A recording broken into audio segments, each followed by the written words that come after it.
ดีด้วยนะจ๊ะส้มขอให้มีความสุขมากๆนะ มีลูกกันแล้วนะ ยิ้มที่ดูสดใสกับหัวใจที่อ่อนหวาน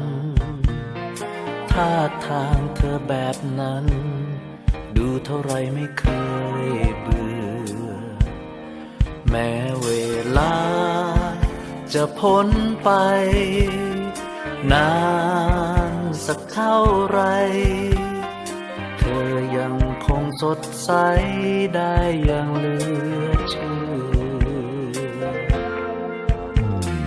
เสียงหัวเราะในวันนั้นฉันยังจำถึงวันนี้นึกที่ไรรู้สึกดีและดีทุกเมื่อแม้เวลาจะพ้นไปนานสักเท่าไรไม่เคยมีวันไหนที่ฉันจะเบื่อเลยต่อให้โลกจะหมุนสักเท่าไรเธอยังคงสดใสอ่อนหวานเหมือนเคยต่อให้ใครจะสวยเท่าไรรู้ไหมว่าฉันเฉยก็เพราะว่าเธอน่ารักทุกวันจนไม่อาจเปลี่ยนใจฉันที่มีให้เธอได้เลยฉันก็คงต้องบอกฉันส้ม I love you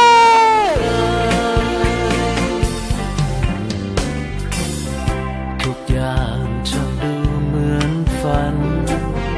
ตั้งแต่เราได้พบกันเธอเติมให้ฉันเต็มโดยไม่ต้อง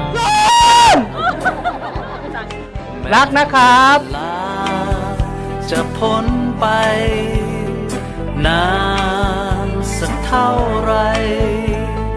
ไม่เคยมีวันไหนที่ฉันจะเบื่อเลยต่อให้โลกจะหมุนสักเท่าไรเธอยังคงสดใสอ่อนหวานเหมือนเคยต่อให้ใครจะสวยแค่ไหนรู้ไหมว่าฉันเฉยก็เพราะว่าเธอน่ารักทุกวันจนไม่อาจเปลี่ยนใจฉันที่มีให้เธอได้เลยฉันก็คงต้องบอกฉันรักเธอเหมือนเคยยิ้มที่ดูสดใสกับหัวใจที่แสนจะอ่อนหวานท่าทางของเธอแบบนี้ดูเท่าไรก็ไม่เคยเบื่อไม่ว่าเวลาจะผ่านพ้นไปไม่ว่ามันจะนานสักเท่าไหร่แต่เธอก็ยังคงดูสดใสได้อย่างไม่น่าเชื่อ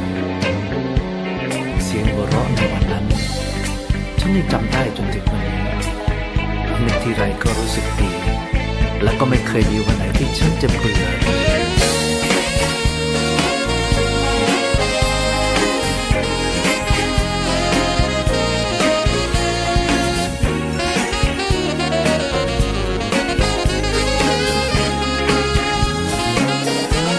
ก็เพราะว่าเธอน่ารักทุกวันจน ก็จะพยายามทำความเข้าใจดูแลความรักครั้งนี้ให้ดีค่ะพบเขาแล้วเราไม่อยากจะมีคนอื่นเหมือนเคย ต่อให้โลกจะหมุน